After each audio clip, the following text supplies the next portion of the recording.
Hello and welcome to the Matt's Movie Reviews Saturday Conversation Show, an interview series where I talk to entertainment personalities, content creators, and filmmakers about their work and love of film.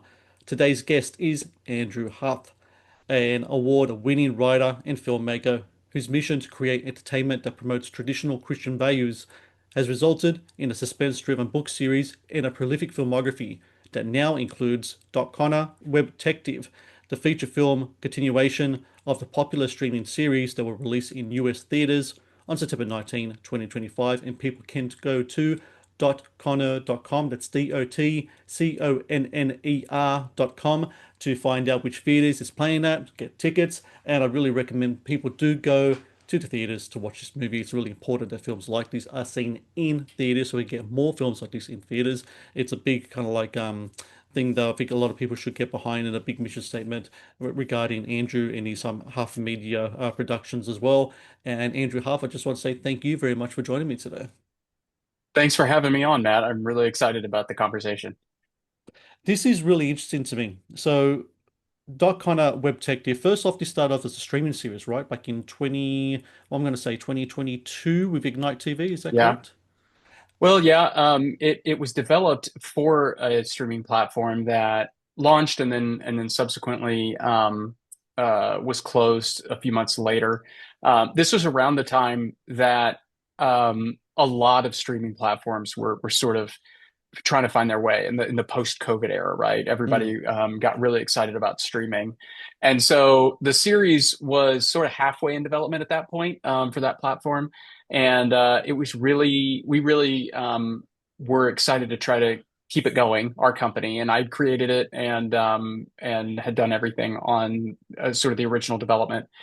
And so my wife and I started our company and took the series then at that point all the way to completion of eight sort of mini episodes in what we were calling season one, hoping, obviously to make more. And the debut was in at the end of 2022 when the series debuted on um, initially a platform called Minnow Kids, which is a Christian streaming platform. And then we self-distributed the series then across a lot of other platforms as well at that point. So essentially, you pretty much made your own franchise here. It's very much Yeah. directed towards families, children, and you've with the movie coming out, it's like a multi kind of like medium kind of thing here, isn't it? You're going from TV, going to movie. Is there potential for things like books or stuff like that to come with that, you think? Yeah, and actually, the first Dot Connor book is in process. And yeah, we sort of looked at, and it's probably my background. You mentioned, that I've written books, and it's probably that background that really kind of informed the direction we took because what we were finding is that it was really helpful when creating, either whether it be starting in book form or going television form like we did to create something that could sort of transcend the medium and have application in other areas. And this series kind of lent itself to that, mainly because it's got good characters in it, and it's got a world that's kind of you can kind of put anywhere, and a format you can kind of put anywhere. But we added this element of technology to it that also allows us to experiment with, and we're excited about this future application in whether it's mobile gaming or apps or any kind of websites, any kind of like medium that we could tell stories in and we could have characters in, and we kind of did this mix of animation and live action in the original series that we kind of carried into the movie again. And I mean, that's kind of ripe for an animated spinoff kind of thing. You know what I mean? Like there's Mm. sort of a multitude of ways you could take this brand and really leverage the ideas behind it and go in different directions. And to be honest, the reason we kind of went that way is that that's just kind of how we think, is we just are constantly thinking, oh, what if we did it this way? Or what if we did it this way? And my wife and I we kind of joke that we're middle children. And so as middle children, we just are like, let's just try something. And if it doesn't work, then we'll move on to the next thing. So we're always like, we're always like trying things. And if something takes off, it takes off. And so but yeah, we definitely have plans for other uses of this IP and other spaces. As a fellow middle child, I concur with your assessment there. Um, for some people, for some kids, this might be like a first time film experience for them watching something in the cinema. So I want to just Mm. go back, travel down memory lane with you. Do you remember the first movie that you saw in the cinemas, Andrew, or in the theaters? So I actually do, but I have an interesting story because my parents were very uh, growing up in sort of the late 80s, early 90s. My parents were a part of a church community that was very suspicious of content that was coming into movie theaters, which, funny enough, you can kind of look back, not necessarily my parents, but I've heard people joke about the church ladies of the 80s and Hmm. how we always kind of joked about them and kind of how they would be warn you of like what media was going to do. And then I see a lot of people laughing now, being like, actually, they were kind of right, Yeah, right. based on the world that we're in right now.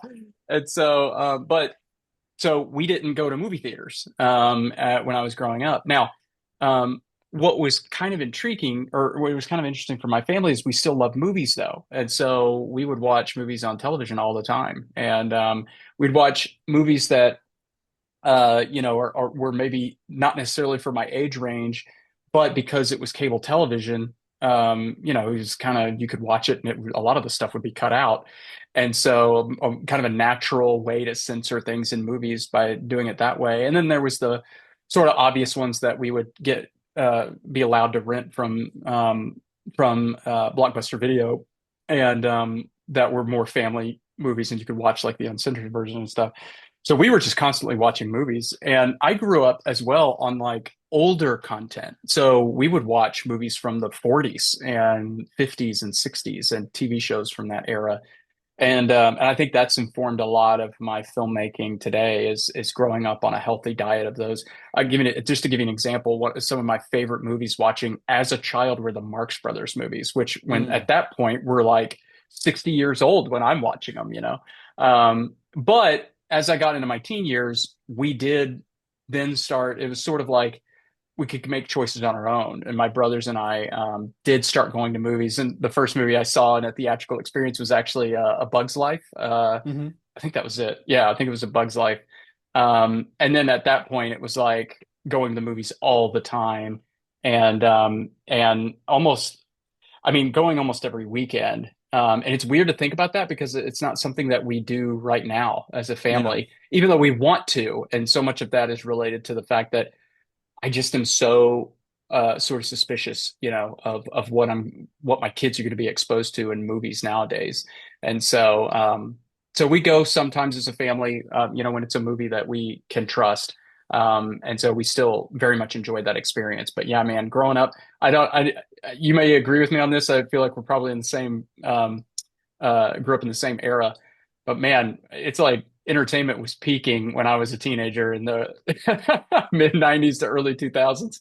I remember standing in line to go see Spider-Man when it opened, the first Oh, Spider-Man. yeah. And man, that Yeah. was, I was in college by that point, and that was just an experience. So anyway, Yeah, I always explain to my kids, I got two boys, I always say to them, it's like, you guys have no idea what it was like back in the days, like when, because I remember seeing an 89 Batman when that came out in cinemas. My mm, older brother took me. I remember seeing the 1990 Ninja Turtles, and I'm saying to them, you don't know how rare it was for something like that to come out back when I was a kid. yeah, Because these days they got the pick of the lid. There's so much content, so much yeah, stuff out there now, and I just like appreciate the stuff. But they like watching the old stuff as well.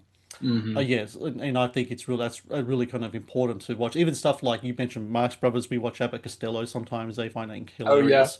Yeah, so we love watching kind of like the old slapstick stuff as well. Is it true that when you were a kid, you kind of making your own movie, your own stories with your action figures? You used to write comic books and stuff like that as well?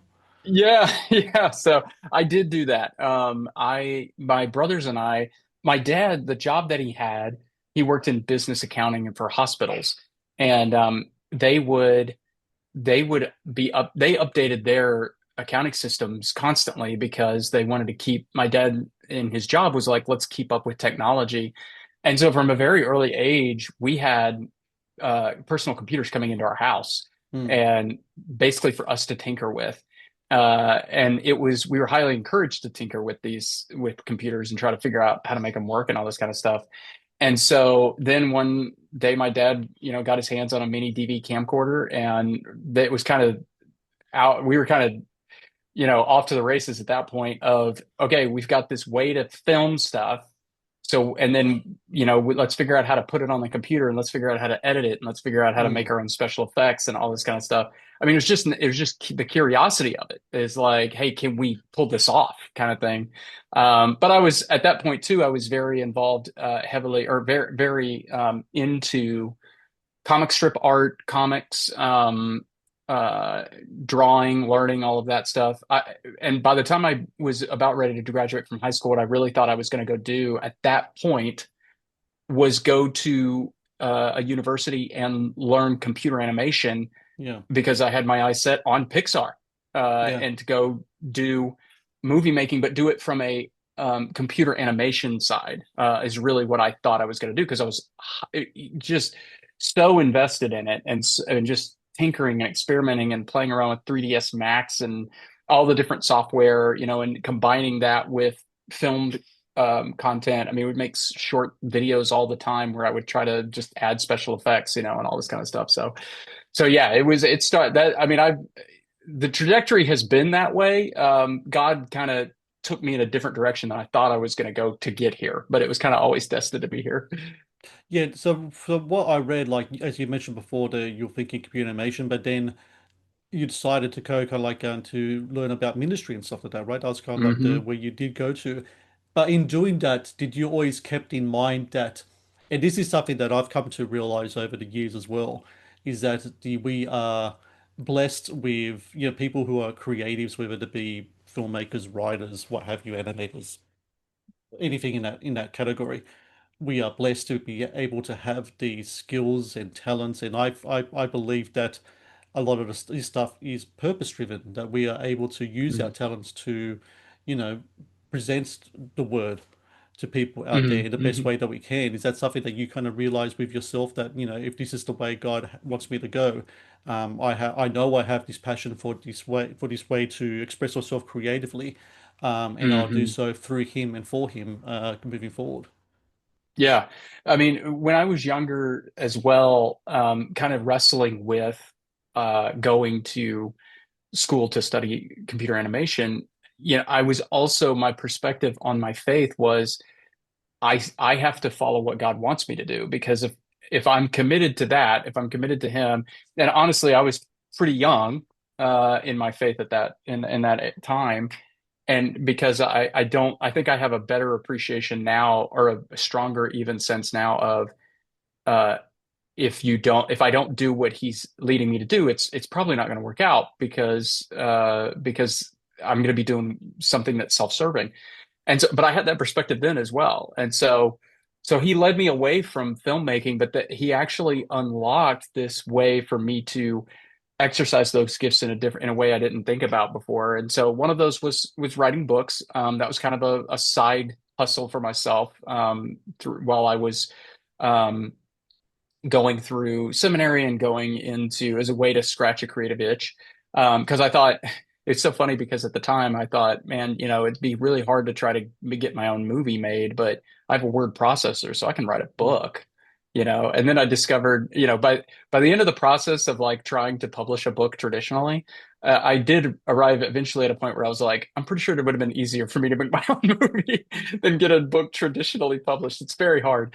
So, but what I the kind of fun thing that and the good opportunity that I had to do going into ministry was, I ended up working with youth and middle school kids in particular, and you do a lot in middle school and in youth ministry to to promote things and tell things. I mean, video was a huge way to do that, through the ministry that I was a part of, and so I was making video content all the time, as a part of that, because it really resonated with the youth that we were leading.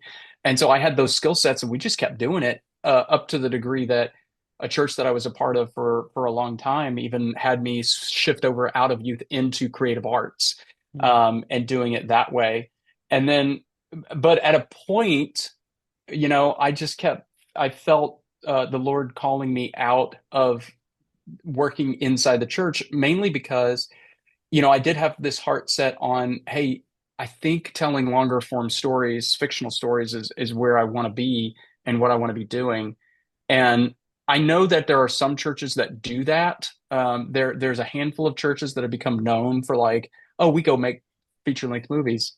But I always kind of felt like, hey, that's leveraging. You have to have money to do that. I didn't want to leverage the church budget to do that because that felt a little too like, hey, that's money that could go serve the community in a different way. Not that you couldn't. There's obviously ministries out there that people can engage with filmmaking in a ministerial fashion.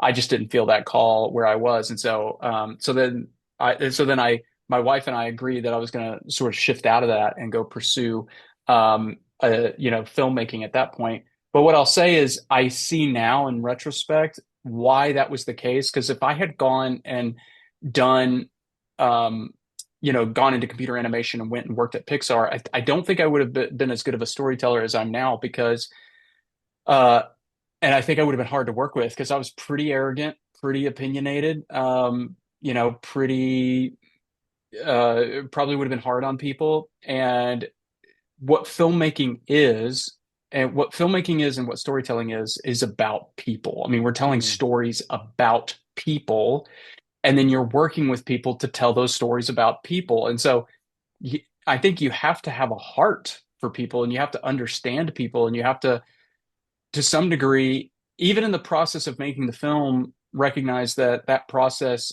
shouldn't come at the expense of people. Because I think we've all heard horror stories of, I mean, right now, today, I think one of the big ones is visual effects artists, probably the industry I would have been in being heavily abused, by the big studios. And so being able to go at it now from a perspective of, hey, yeah, I want to tell the best story I possibly can, but in the process, be different when it comes to an industry that more often than not, and sadly so, seems like it's totally fine running through people to get to the end goal. And so I think it was an incredibly valuable tool, an incredibly valuable time to give me some tools in my toolkit, to do things that now are going to be uplifting and are going to be powerful, but not just for the end result, but then the way we got there as well. So it's kind of a long-winded Very. answer. I talk a lot. No, no, I really, and I can really relate to it in a lot of ways. I stopped doing freelance work like a year and a half ago because I just found myself as not really, um, I found myself as part as just a collective of people that were being exploited and paid low wages and such. And I Mhm. was like, if I'm gonna be broke, I'm gonna be broke doing what I want to do and doing the way That's that I right. want to do it, as opposed to doing whatever this big conglomerate kind of whatever wants me to do. So yeah, I understand completely. Hi guys, Matt here from Matt's Movie Reviews, letting you know that the Matt's Movie Reviews YouTube channel has launched channel membership. This provides exclusive videos and other cool stuff as well for all channel members. It's under one tier, one price, and with that one price you get exclusive reviews. For example, I'll be going through the American Film Institute's top 100 movies. So every week I'll do a new review based on that movie list. You can get exclusive reviews based on your requests. Request a movie review and I will review it for you. You'll also get exclusive content for behind the scenes stuff as well. You also get exclusive interviews that I haven't posted yet as part of my podcast, like older interviews with Academy Award winners and other great filmmakers and actors as well, and a bunch of other cool stuff as well. I hope you can all join up, be part of this great experience I have on offer for you. Support indie content creators, support a movie critic like myself who is trying to make it through the content creator space. Matt's Movie Reviews YouTube channel memberships. Please join and get some great exclusive content. I want to move on to this game I like to play. It's called Choose Between Two. So, Andrew, I'm going Oh to yeah. present to you two different, subject or whatever, and you're going to choose which one, and then you can just talk about that a little more if you want to. So, I know that you're a fan of like cartoons and stuff, and I think you're a fan of classic cartoons as well. I'm going to guess. Mhm. Which classic cartoons do you prefer? Classic Disney or classic Looney Tunes? Classic Looney Tunes, pretty easy. Grew up on classic Looney Tunes, Bugs Bunny shorts, Daffy Duck shorts. Huge Tex Avery fan, which I don't think he's technically classified as Looney Tunes, but very similar vein. But yeah, Mel Blanc and just all of the classics in that era. And of course, when I in the '90s growing up, when I was a little older, elementary was when sort of there was a resurgence of some of those classic Warner Brothers characters in new iterations like Mm. Tiny Toons Adventures and Animaniacs and stuff like that. But yeah, Looney Tunes all the way. I'm one of those weird people that actually really loves the original Space Jam movie. Oh, So so cheesy and corny, but it's awesome, oh no, my kids And watched the original Space Jam, and they oh loved it. yeah, And then they watched the LeBron James one. I thought, it was okay, but there's only one GOAT, oh and that's yeah, Michael Jordan. oh So yeah, yeah, so exactly, yeah. yeah. Yeah, that's exactly right.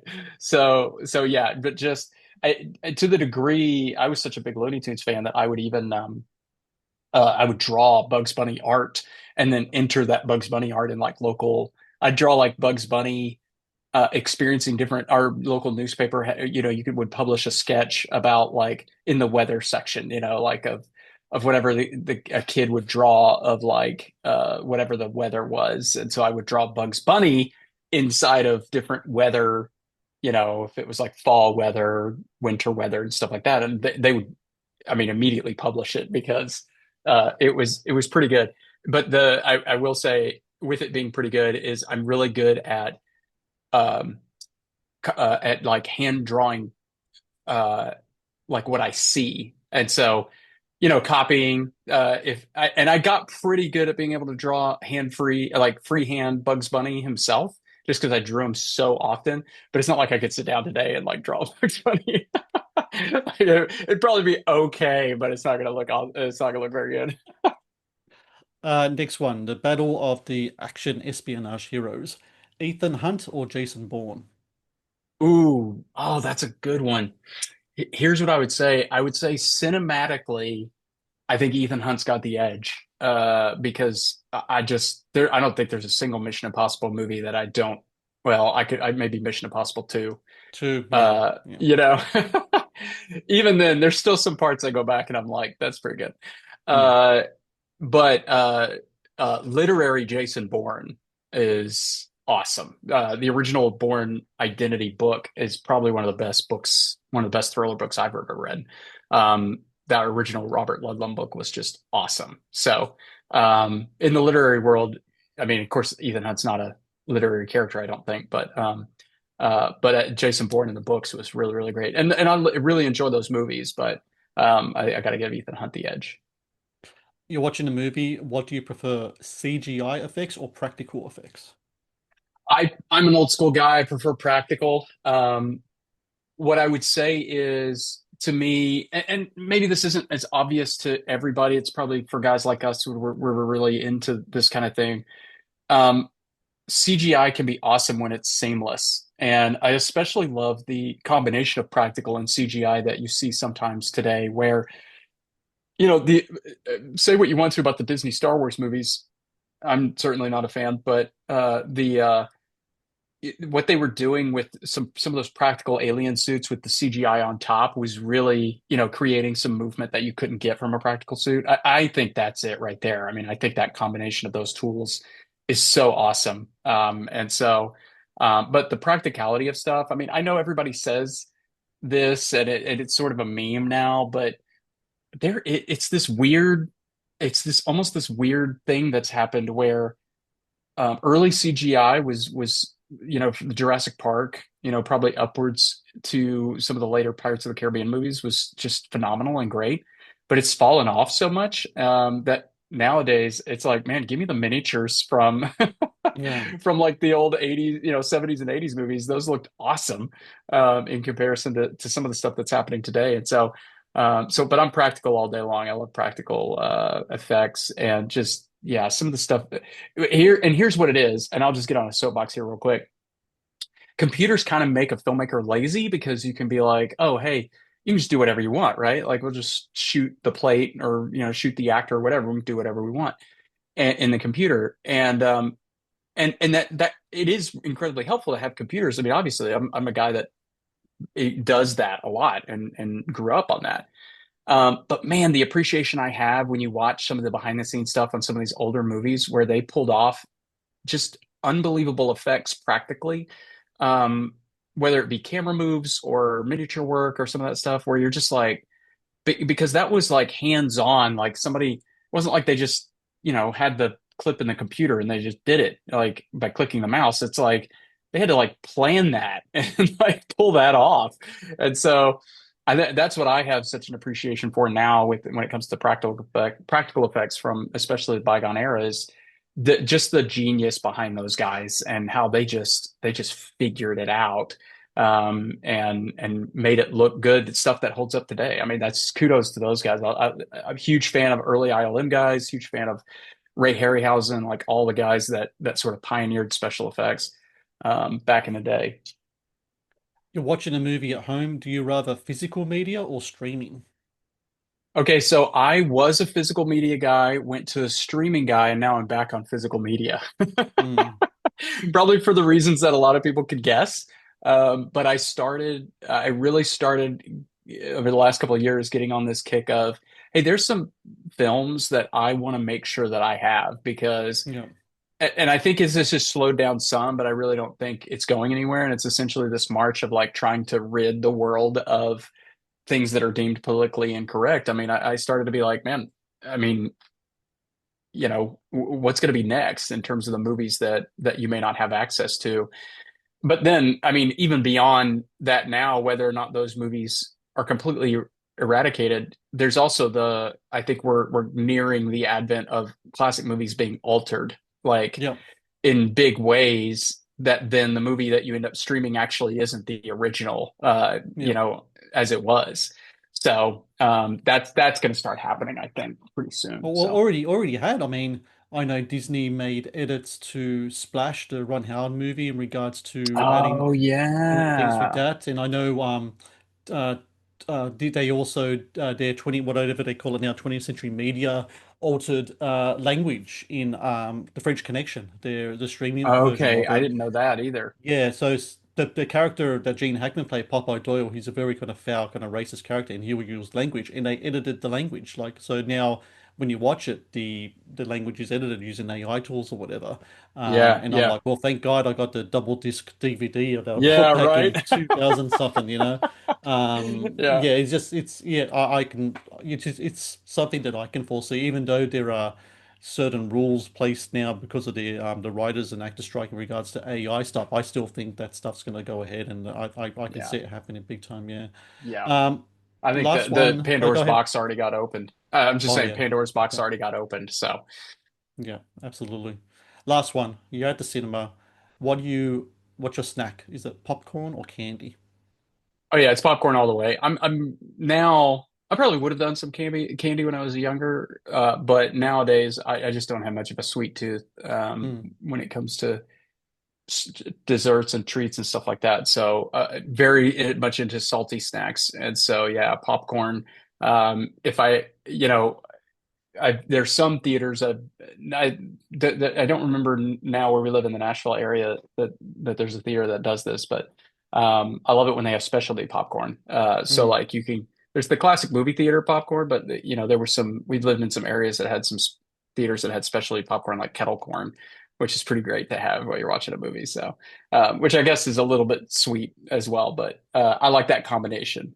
So, Can I ask about Jay, your wife, because she's an yeah. important, vital part, not because of your personal, of course, your personal life, but your filmmaking life. I mean, you two are both have started, Huff Media Productions. She's your producer of your films and such. So you guys met when you were at Liberty Uni. That's right. You're part of the King's Players Hmm. drama ministry team. And from Hmm. what I read, you guys kind of like have, like make goofy videos and stuff like that. When did you realize that she was also kind of like in the same path you were at in regards to, wanting to create content that like, wanted to entertain, but also kind of like, talk about traditional values as well. Is there a moment in time when you two were like, hey, this is something that we both want to do and we can do this together? Yeah, it actually came a lot later than you would expect. So we've been married for 20 years now this year. So it's been a while. And in the beginning, it was very much a sort of pursuing creative outlets individually. Mm, To a degree. I mean, when I say individually, like I was off write, I was trying to write a book. That's not really anything she can help with other than me, pitching ideas to her and stuff like that. She started getting into, she would do a little theater here and there. She started getting into audiobook narration, because we had small kids at home. And so that was a way for her to kind of have a little bit of a side hustle, while raising kids. And then we would do a lot of like, theater together or video production together through the church that I was serving. And so we were kind of always doing that, but doing it more, never really like going, hey, should we do this together in business? And then I even after leaving the church got a job for about 5 years with a media company down in Texas and was doing that very independently. And that was a really great experience and it was an experience that helped me sort of make that transition and into entrepreneurship and stuff like that. But it was really the end. It was 2020 that so we'd already been married for a long time and we'd already pursued. We were obviously doing a lot of creative stuff, but we started seeing an agenda. I would almost say agenda creep, but it was more than a creep. mm, Uh, just this all of a sudden overt um, presentation of things that we didn't value in kids media, and that yeah. was the turning point for us of seeing that happen all of a sudden going, hold on, like pump the brakes, something is off because if this is already in kids, if it's now making its way into kids media and nobody's like there, I mean, like, I don't know if you remember this, but there was even like leaks of like Disney calls and stuff where they were just like, yeah, oh yeah, we're doing this and we're super excited about it. It's going to keep coming. Um, that's where we started looking at each other going, okay, we are seeing a problem here. We're seeing we aren't that's not us. We don't want that. And yet now I'm having to censor my kids' media. Like Mm, something's off here. And then ultimately, where I started to feel that pull into entrepreneurship, and then ultimately where we started having serious conversations about it and about working together was this reality that I'm a pretty creative guy and I do a lot of creative stuff. I tend to be, I tend to be head in the clouds kind of guy, in terms of, hey, I have a creative idea and let me try to pull this creative idea off. And my wife is much more pragmatic. And so having been married as long as we are, it became very, very obvious very quickly that she had the skill sets that I lacked in production, and administration. And so it was just simply a matter of, hey, I think we could do this together. She had a lot to learn to come on board in terms of the administration side of things and some of the more technical producer side of things. But I knew, and so Jay technically is the head of our company because I knew if I'm if I'm making business decisions and trying to be the creative guy, we'll probably never have any money. mhm, Because I want to spend it all to get what I'm trying to get to. mhm, Whereas she's able to play that producer role and that CEO role of, well, here's what you have, and so try to be creative with that. And so that's where we were like, okay, that's how we think the structure is. And then at that point, it was like we just felt this mission and this urgency to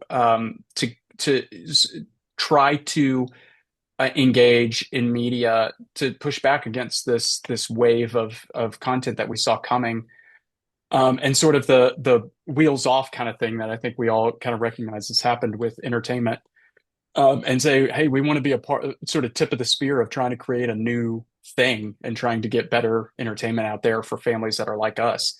And so that's kind of the roles we fell into. But it's been a relatively recent thing where we've now been like, let's do it together. Let's do it in business together. And again, the Lord kind of guided us to that because he gave her skills that I don't have and gave me skills that she doesn't have, and so we complement each other really well. I and my wife and I are exactly the same as regards to you and Jay in regards to recognizing things that are being thrown into kids media, especially. The big thing I think it was for, it might be for you and Jay as it is for as it was for us, was that when that movie Lightyear came out, Hmm. the Disney prequel thing, and it was for that the whole thing about, oh, we're going to put in a lesbian couple and they're going to have a child and stuff. And it's really interesting in that, not that's still stuff in that people talk about. I don't know if you heard, I think it was a couple of weeks ago, like Snoop Dogg, which is I Yeah. always find funny, which is because you and I, when we grew up, he was like a hardcore gangster rapper, and now he's kind of like a mascot or something these days. Yeah.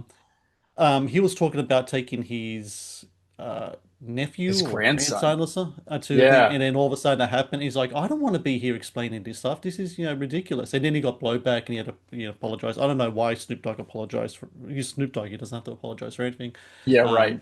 Um, or maybe some things, but yeah, and like I understand totally that thing, because all of a sudden when we're at home, COVID happens and everyone's together, and you're understanding around that time all these movies are coming out now straight to streaming, and there's, you got nothing to do but really look at the internet, and then all these stories come out, and then you start to realize, oh my God, this is something that's really happening right now, where Hmm. they it kind of looks, it's kind of like almost a what's the one what I'm looking for, a Trojan horse kind of thing, where they're kind of Yeah. presenting this package and it's all, rainbows and sunshine and everything else. But before you know it, you're halfway through a movie and then bang, something happens. And then your kids are Yeah. asking questions or being exposed to something that you don't want. It isn't like we was when we were kids. And I think this is like the big philosophy you and Jay have now. It's like when we were children and we were watching cartoons or we were watching movies, there was a trust that the content there wouldn't expose something insidious or Yep. nefarious.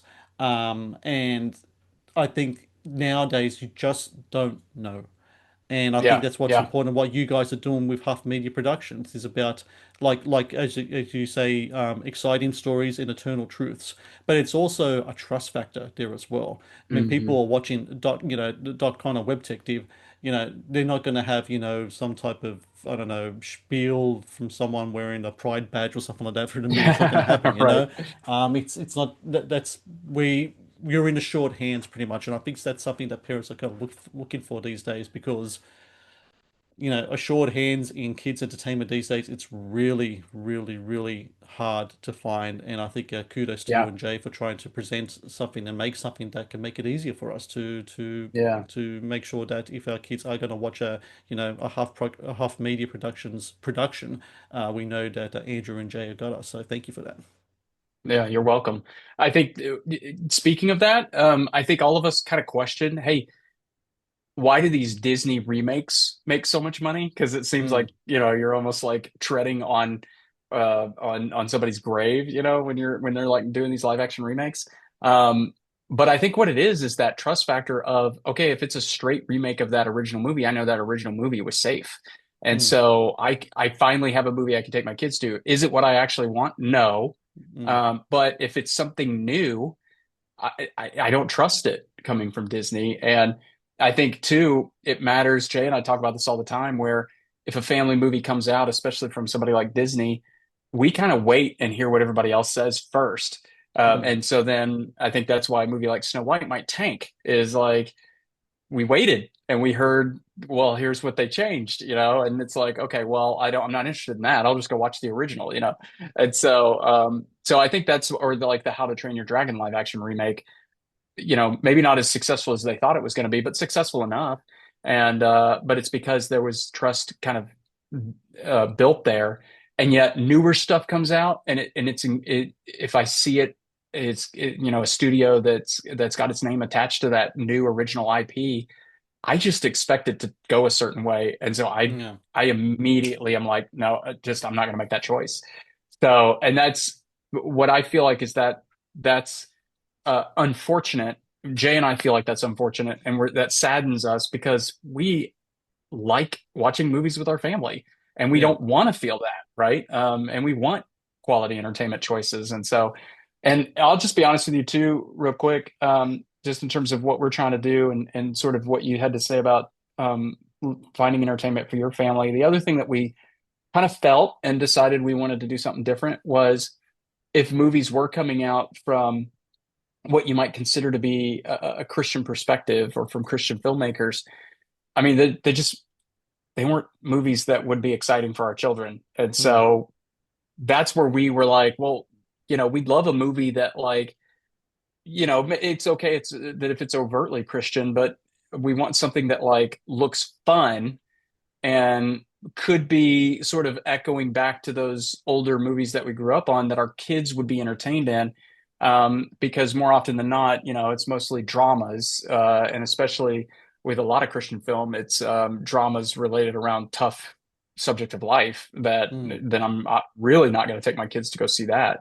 And so that was kind of what led us to even just turning this series into a movie in the first place was going, hey, like we just want a good movie to go see in the theaters that is from a Christian perspective, but more important than that, our kids would actually be engaged with all through the whole thing and not sort of check out because it's just mostly people talking. So The Matt's Movie Reviews podcast is brought to you by Amazon Prime Video. One of the best on-demand streaming services available, Amazon Prime Video features exclusive Amazon originals as well as popular movies and TV shows. Watch Amazon Prime Video anytime, anywhere. I want to move on to another game I like to play. It's called the Rapid Fire Questions. I'm going to throw questions your way. Answer as, first thing pops in your head. Answer, then you can kind of elaborate on it afterwards. Are you ready to play? yeah, All right, first one. Favorite Bond actor? Pierce Brosnan. Um, I 100% understand the like the arguments for Sean Connery being the best cinematic Bond. And I do like Daniel Craig. I like most of the Daniel Craig movies.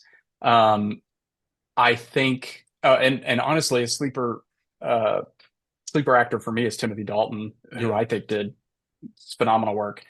But Pierce Brosnan, I felt like was the Bond when I was kind of in that my teen years and early college years, and he just his some of his movies aren't really great, but he just like had that perfect mix of he could be lethal and yet charming and just all the things you kind of expect out of Bond. And I just like Pierce Brosnan as an actor and as a guy and everything. He hasn't done anything that I look at and go, oh, that's too bad, you know. And so I just have a soft spot in my heart for Pierce Brosnan, and so he's my pick. Very much a generational pick as well. That's our Bond, right? So, yeah. Yeah, yeah, yeah, 95, exactly. GoldenEye. Yeah. Yeah, Um, exactly. I mean, you can't argue with Goldeneye, and then I actually think Tomorrow Never Dies is actually really good, yeah. and there's definitely a lot to like about The World Is Not Enough. Die Another Day, Yeah, well, yeah. And but if you put Madonna in anything, it's gonna fail. So yeah, that's what that's happens, right. right? That's Um, right. favorite cinema Batman? Oh man, I mean, it's definitely Michael Keaton. Again, generational pick. I didn't get to see his movies in the theaters, but the original '89 Batman and Batman Returns in '92 were foundational for Hmm. me. And then huge fan of the Batman the Animated Series, which I would argue is Kevin heavily Conroy, yeah, influenced. Yeah, heavily yeah. influenced by the original Keaton movies, obviously. And so yeah, Keaton definitely. But I will say it was kind of fun when Jay and I got married. Um, we were engaged, and they announced that Christian Bale was going to play Batman, and it was like our worlds collided because she was a massive Christian Bale fan, probably her favorite actor of all time from Newsies, and so for them to take Christian Bale and combine it with my favorite comic character as Batman, like the Christian Bale Batmans hold a very honorable place in our household for that If reason. if I were to say Michael Keaton played the best Batman, but Christian Bale played the best Bruce Wayne, would that be a fair assessment? Oh yeah, 100%. Yep. That's totally on board on point. Favorite Star Wars movie? Um Here's what I would say. I would, as a purist, as a Star Wars purist, say The Empire Strikes Back is clearly the best, because it does all the things, and the just the Hoth battle and the confrontation between Luke and Vader at the end is just it's that absolute cinema meme, but as a kid, some of my fondest memories are watching Return of the Jedi. Mm, And it's such a goofy movie, but I think it goofy movie in the sense of, man, when you hear the background of how it almost was a planet of Wookiees, and I just think about how epic that would have been, to have that instead of the Ewoks, because the Ewoks are a little cheesy and everything. But I just that final space battle. I'm a mm, huge sort of space and spaceship kind of guy.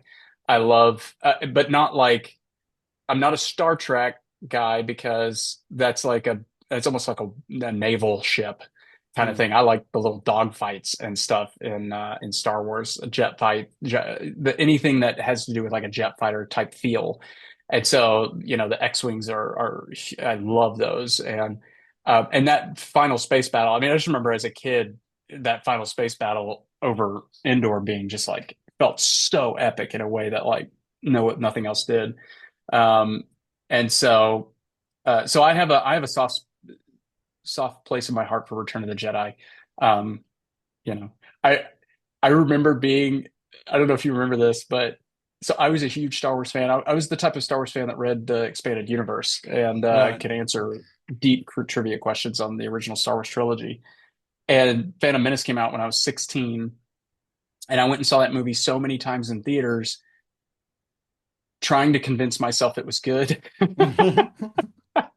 Like, I have such a love for Star Wars that I am so optimistic about a Star Wars movie when it comes out. So I was on the Last Jedi train when it came out, because I was like, despite its flaws, I was like, okay, I was searching for things to like about it, and I just wanted to be like, no, I think it's good. And it's so funny because now I'm a huge Last Jedi hater. And I the way I put it is, I would have been on board with The Last Jedi if there was clearly a plan behind some of the choices that they made, and then a Yeah. satisfying resolution in the third film. And so the way they fumbled Rise of Skywalker just was, I think, ruined, absolutely ruined. I mean, just basically exposed there wasn't a plan at all from the beginning. And so that's where I was like, okay, now I'm officially a Disney Star Wars hater. But Last one. I'm one of Oh, those go ahead. guys that will, I refuse to, because of how bad the Disney Star Wars movies came out, all of a sudden become like the biggest like supporter of the prequels. I'm still Mm, like, guys, the yeah, prequels we're bad. the prequels were rough. Yeah, they were. I know. I watched all three of them in the cinema. I liked Sith. And there are moments of Phantom Menace I really liked, like the pod race kind of thing. I thought it was pretty cool. Yeah. But the problem that I always had with those movies is that George Lucas is great as a creative mind, but as a director, I don't Hmm. know. I think like I do love the first Star Wars movie. That's my favorite one of all. Now, of course, he directed that, but even he knew to hand directing reins to other people. He can come up with the ideas and Hmm. give guidance and stuff. But I thought that his love of the CGI at that time and the changes of the old stuff and all Hmm. that was something that was films that became more dated, I think, in the cinema technology than Hmm. the older films were. And, when it goes back to practical CGI again, I love the miniatures. I love all that stuff that those original Yeah. Star Wars movie had. Just absolutely do. Um, Last one, and this is important, Andrew. So let you Mm. just put in the stakes high. Pineapple on pizza, yes or no? See, that is important, only because I know people get heated about it. I don't understand the heat about it. I do like pineapple on pizza. I will say yes to a Hawaiian pizza where it's got ham and pineapple on it. Okay. I like that kind of pizza, and I will eat it. I'm not like a. I wouldn't say that I'm a. I'm not gonna draw swords over it though. If somebody doesn't like that, I'm like, okay, that's fine. I'm not gonna go to my deathbed like Okay. demanding that people like pineapple on pizza. And here's probably why is because I also for the longest time have been a very anti-fruit dessert guy because I'm always Oh, like, why okay. are you putting fruit in dessert? But people love fruit desserts. And I'm starting to open up a little bit to fruit desserts. Um, but I get it. Fruit on stuff, sometimes people really like it and sometimes they don't. Okay. You're wrong, but that's okay. No worries. All right. This last stretch here, I really want to talk about the Shepherd suspense novels that you created, the three novels regarding John Cross as a character. Um, this has potential, I think, just like how Dot Connor has to, be a series and stuff. I think the John Cross story has potential as well as a Mm. film or a series or stuff like that. Is there any talks whatsoever, any idea whatsoever whether that could be something that could be on the slate before Huff Media Productions moving forward? Oh, absolutely. Fun story. It was actually got into the contract stage of being set up as a project at a large studio. Mm, And then that fell apart when there was some industry stuff that happened related to that studio. So it wasn't at all related to um, them just getting cold feet on the project or anything. Because this was kind of coming out of that strike era, and the success of Sound of Freedom sent a lot of production houses looking for sort of that action thriller from a Christian perspective um, property. And so I definitely think there's something there.